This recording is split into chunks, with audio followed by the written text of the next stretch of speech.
Hello there. I'm Bailey from Glowforge, and I am here with Chelsea from Chelsea Makes.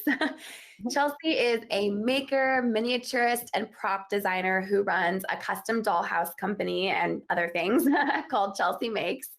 And Chelsea's dollhouses aren't just for kids, they're things on another level, like dream-worthy, minuscule, mid-century modern furniture and home decor, like tiny little mirrors and houseplants and living room rugs and like even tiny little pink flamingos. It's on another level. I want to like live in these. And most recently, Chelsea's passion for making has landed her on the big screen. So she's actually been on Making It on NBC with Amy Poehler and Nick Offerman. It just premiered, so you can still catch it. The episodes are rolling out every week, and we'll get the scoop about that in just a moment. But first, I have some rapid fire questions. So hi, Chelsea. Hello, it's so happy to be talking to you. Thanks for being here. Okay, here we are for rapid fire. Okay. Get ready, no pressure. All right, when we're talking Glowforge, basic, plus, or pro? Okay, well, I have a basic, but I would love a pro. So that's on my wish list. To do. What's your Glowforge's name? You know, I'm still working on that. I think I need to come up with a name. Yeah. So if you have any suggestions, send them my way. Oh, I feel like it needs to be something cute and classic. Maybe I should just name it Nick Offerman because of making it. Really just lean into that. Maybe like there's a pun there somewhere. I'm not going to do that live. But we'll think about it later. Where does your Glowforge live? Well, me and my husband just recently moved. It did live next to my TV in our living room. We had a really small apartment, but soon it'll live in my parents' basement with me while we search for a house or place to live. Exciting. What would be your dream Glowforge setup? Oh my gosh. Ideally, I could vent out the window. Right now I have a filter, but just like having more space, place to stack tons and tons of materials and leave out projects while they're in progress. That's the goal. Yes, you'll get there. I think so. Does anyone else besides you use your Glowforge? It's all mine. I don't have to share it. That's nice. Yeah. If you could have a Glowforge of any color, what color would it be? Oh my gosh. I've never thought about that. Probably it doesn't exist. Blue. To be clear for anyone in chat, we don't make Glowforge in different colors, but I think all you creative types love that, right? I would love that. I think I would go with blue to match like my branding. Got to stay on brand. Your earrings, I can exactly. A little subtle Chelsea Makes them there. If you weren't running Chelsea Makes, you'd be what? Ooh, well, I just left a 7-year career as a landscape architect like a couple of weeks ago to run Chelsea Makes. So that is the only thing I can possibly think of to do right now. So I can't possibly think of a different answer. That's so cool. I just recently took up houseplants, so maybe someday I'll have a garden. From there. What's your go-to Glowforge material?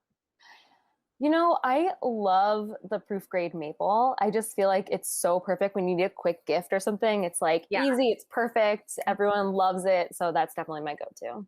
Yeah, I love that it's like the pre-finished, pre-sanded, and it's like, especially like for dollhouse stuff, it's like furniture grade. So it's definitely like furniture. Exactly. What's your dream project on a Glowforge that you haven't tackled yet? Ooh. I think my dream project would be on a pro, since that's not one I have. And I would love to use the pass-through slot to make something really big, maybe out of recycled cardboard, since those are settings that are just rolling out.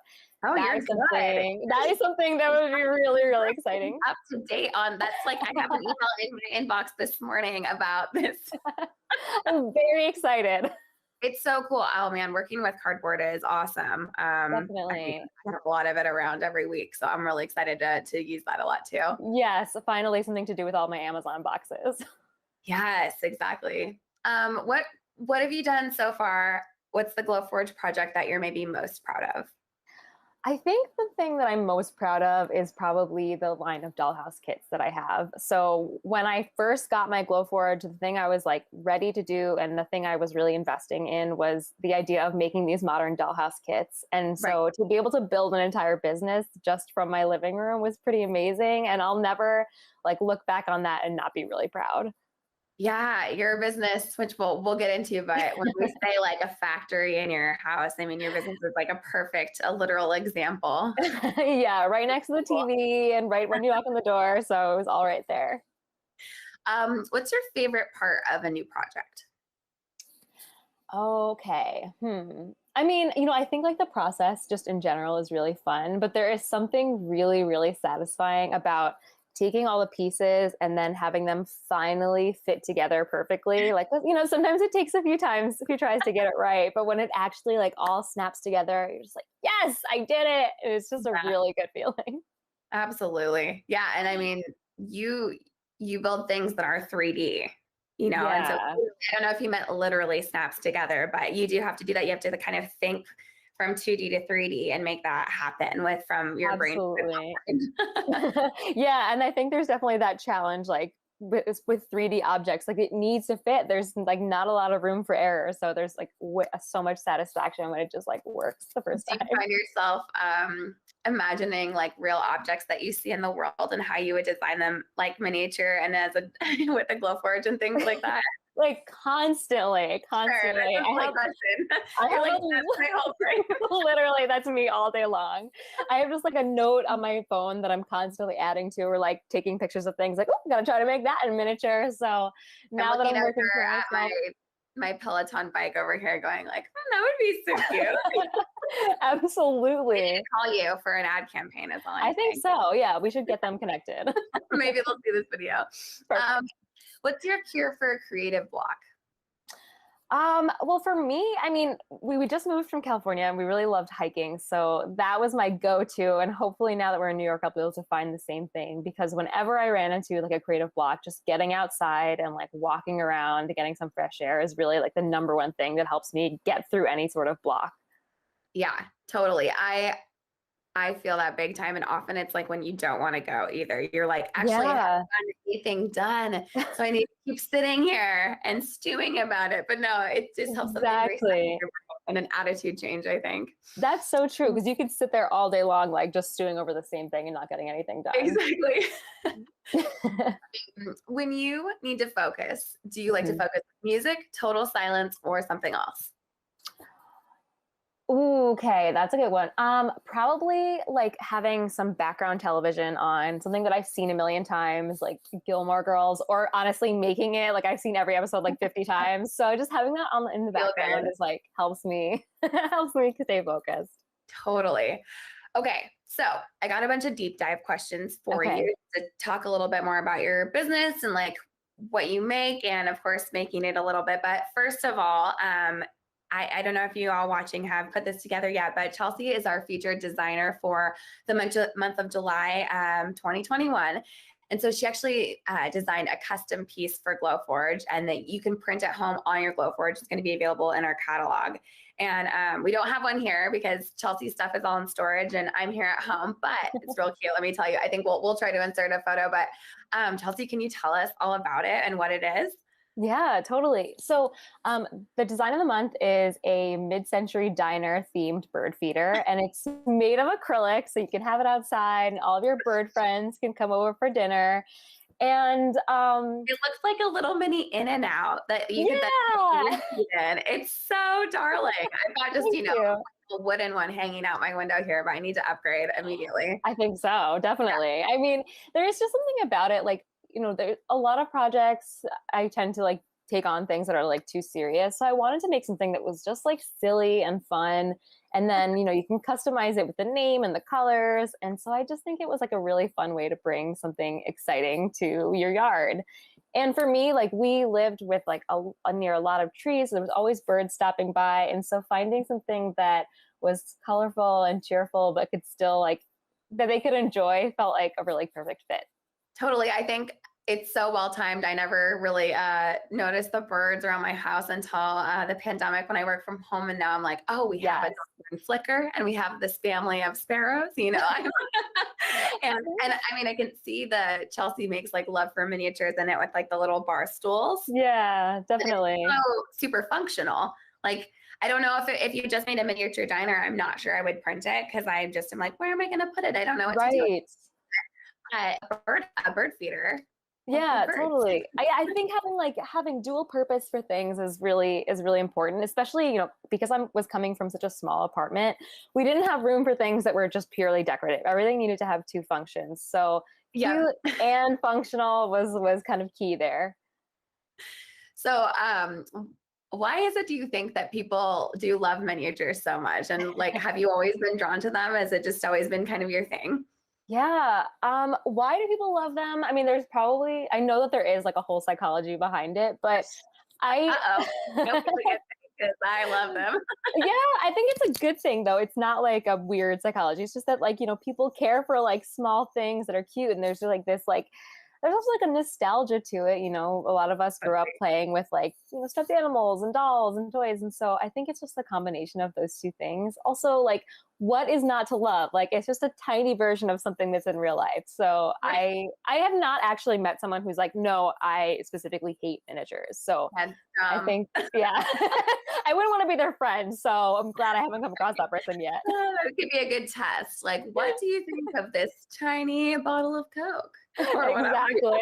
What's your reaction? That's so funny. So So I was telling you before we got on the call, but I just watched the first episode of Making It that you're on right before this. I think there are 2 out, so I'll have to catch up tonight. But it looks like you were working with some really incredible people. Like every project was wow, and it was like so emotional. I'm like, oh, we're going to be crying. And I loved it when you said, like, I'm not here for the competition. I'm just here to make friends. It's funny. It was like a nice that bachelorette line. Yeah, exactly. I mean, so to anyone who hasn't seen Making It already, first of all, you're missing out. So go watch it. Like there's 2 other seasons you can stream besides the one that I'm on, and it's basically a feel good crafting competition show. It's like the Great British Bake Off, but instead of food, it's crafts, and it's just like, when I decided to go and apply for it, like I was going into it knowing like it's really not about winning. Like I've just never had a chance to like test myself and see like what I was really capable of. So to take some time away from my day job to go do this and just kind of like put it all out there was something I knew was going to be a once in a lifetime opportunity. And I feel like I completely hit the jackpot by being selected to be on it, because every minute of it was amazing and so much fun to just have access to all those tools and like people who are so creative and fun. So I'm just so excited for everyone to watch this week's episode and just the rest of the season, because it's going to be so much fun. It is so feel good and so funny. And I feel like they just let everybody be themselves, which is like the best TV. Definitely. It's the best kind of reality TV, I gotta say. I think so too. But I was watching this first episode, and I mostly know you through miniatures. And on the first episode, not without giving too much away, like you make a table like that you can sit down at, like a full-size table, and it's gorgeous. Yeah. And so I was like, wow, Chelsea, you can do big stuff too. I imagine the judges want to see you do all sorts of different things. So do you feel like what you got to do on the show really stretched your making boundaries? Definitely. Yeah. I mean, so the thing is about the show, and everyone comes from a different background. So not everyone's a miniaturist. Some people are always working with big things, and they're being asked to make small things. So it's kind of pushing everyone in all sorts of directions. And for me, primarily because I mostly work with my laser cutter, my Glowforge, and I mostly work on the small scale because our apartment was so tiny. Yeah. Having the ability to find out if I could make something larger was just so like exciting and amazing, because I never knew if I could do it because I never had the chance to. And so, I mean, that was one of the things I was most excited about, was just like figuring out if I had it in me. And so far I made that table, so I think I have it in me.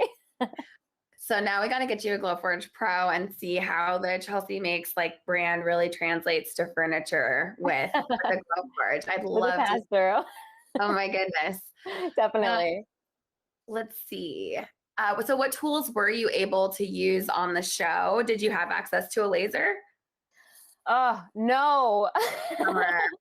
I know it was so hard because we arrive at the barn and like it's almost like every tool you could possibly think of is there. You've got your own set of tools for every type of craft you can imagine, but no laser cutter, which was absolute torture because I'm so used to just like, oh, I'll do this on my laser, and it's kind of it acts as so many different tools in one.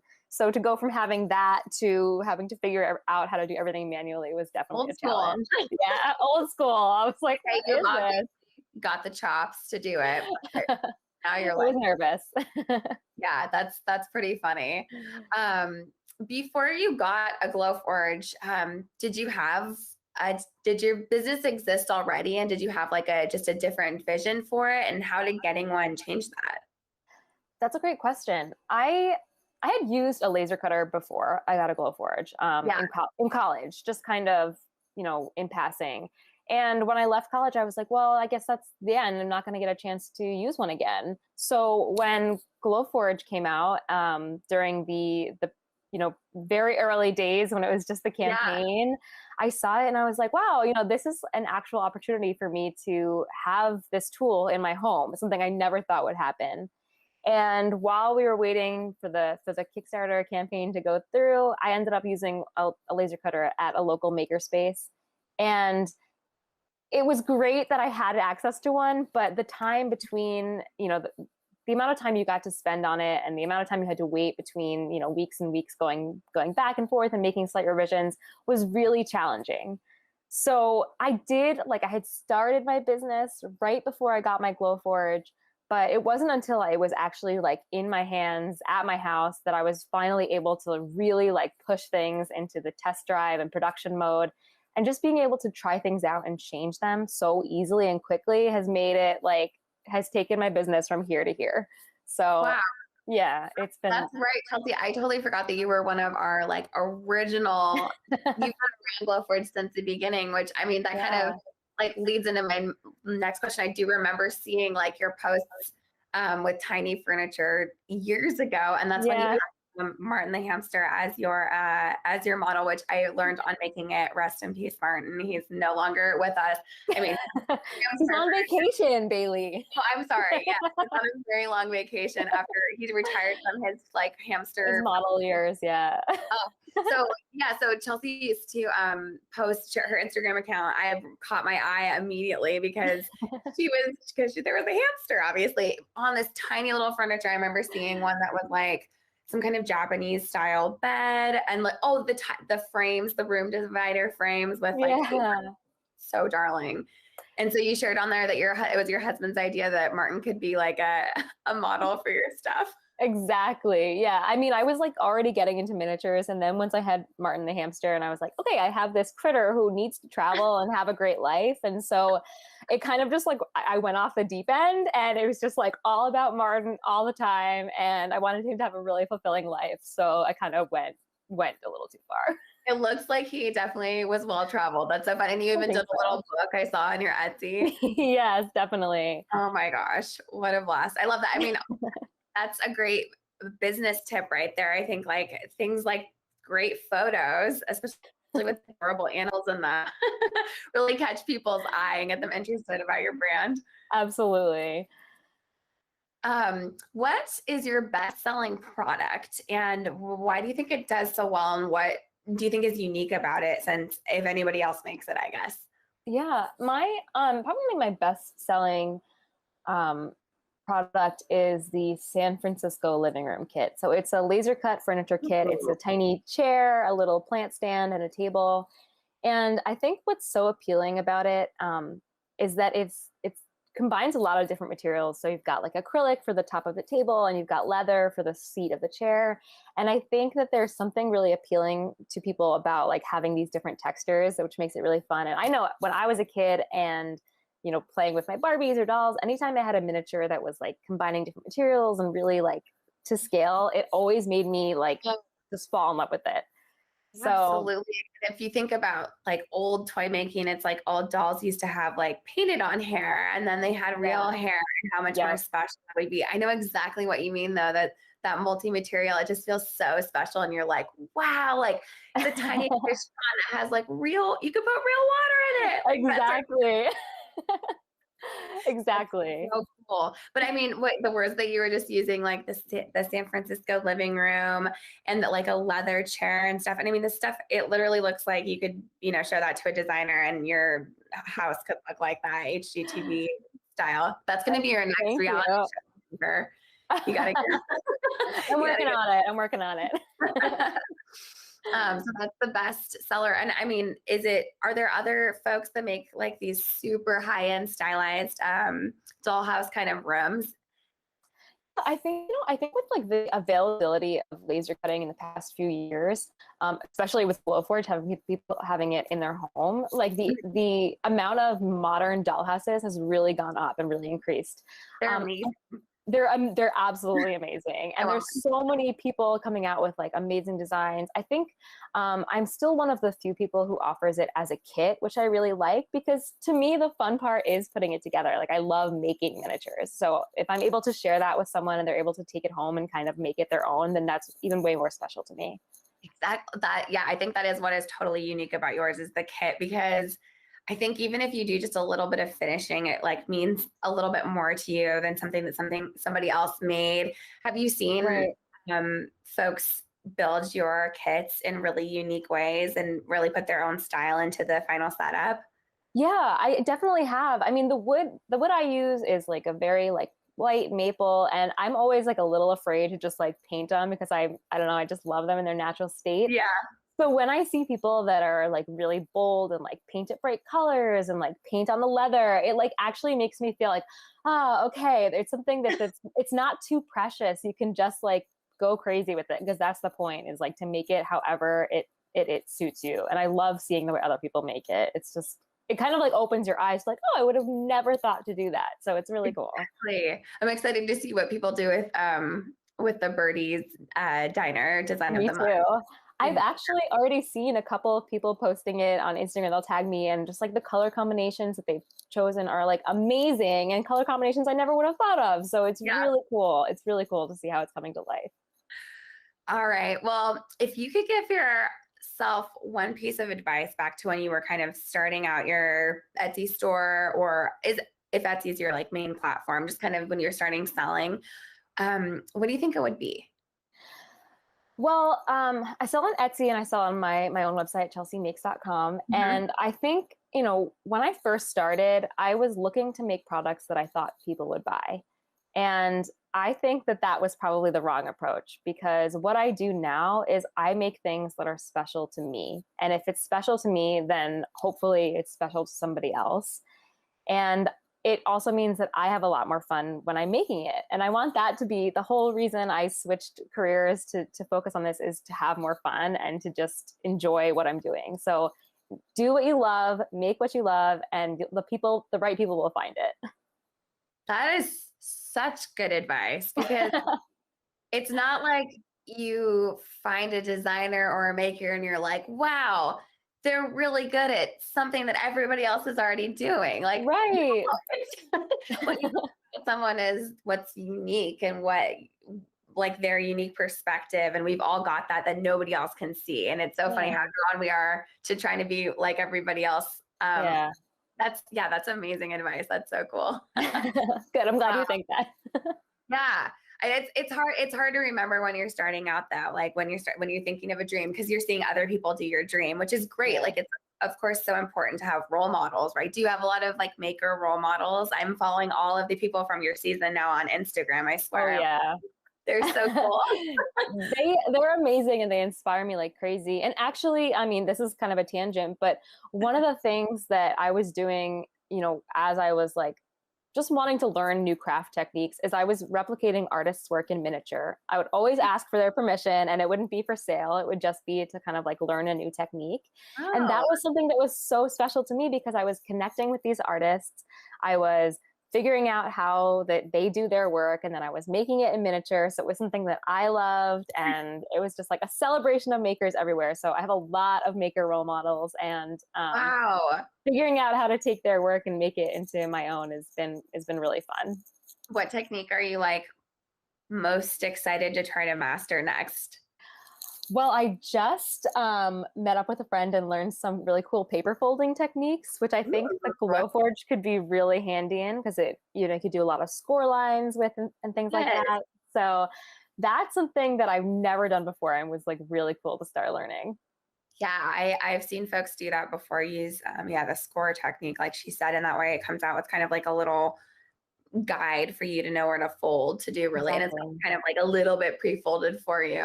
Yeah, Or paper cutting too with the Glowforge is really amazing. But ooh, I definitely. like to see you kind of expand into different things. And I mean, now that you get to kind of dedicate your full-time creative brain, and just like, you know, your hours in a day and everything. I hope that you have like such a wonderful creative time with that over the next few months. Thank you. I'm really excited to just give myself some time to figure it out. The dream. Yeah. Well, what would you say to someone who is thinking about like taking, I guess, a plunge like that? Like, so that's how it feels to some people, you know, getting a Glowforge is like a huge investment. So, Yeah. what might you say to someone who's thinking about jumping in and getting one and is excited about it? Yeah, I mean, I purchased my Glowforge when I was like fresh out of college. And that was obviously, you know, I had student loans and all sorts of bills to pay. But I was like, you know what? I think this is going to be something that's really good for me. And I cannot tell you, like, I earned back the cost of the Glowforge in months, like in just a couple of months. And Oh my. it was such a relief to know that like you can literally make anything and the sky is the limit. So if you're thinking about it, just go for it. You're going to find a way to pay it back immediately and you're going to be so happy that you did. Yeah, I don't know if I knew that about you, but I've heard that again and again from all sorts of people, folks who don't even sometimes they don't even have a store online, and they're like, oh, I Yeah, kind of did it all through word of mouth, and friends wanted things, and friends of friends wanted exactly. things, and I did it for this Yeah. and that party, and that's incredible. I love it. I love Yeah. the idea that we can all kind of like create our own business and income, and it feels so good, and it feels good to Yeah. do things for other people, right? Oh yeah. I mean, it's the best, especially because people are constantly going to be sending you things like, "Hey, can you make me this real quick?" And you're like, "Yeah, no problem. I have a Glowforge. I got it." Well, this was so awesome. Thank you so much for taking the time Of to course. today, Chelsea. And I mean, good luck on the rest of the season. I'll be Thank watching. you. Thank you so All much. right. Bye. Talk to you soon. Bye.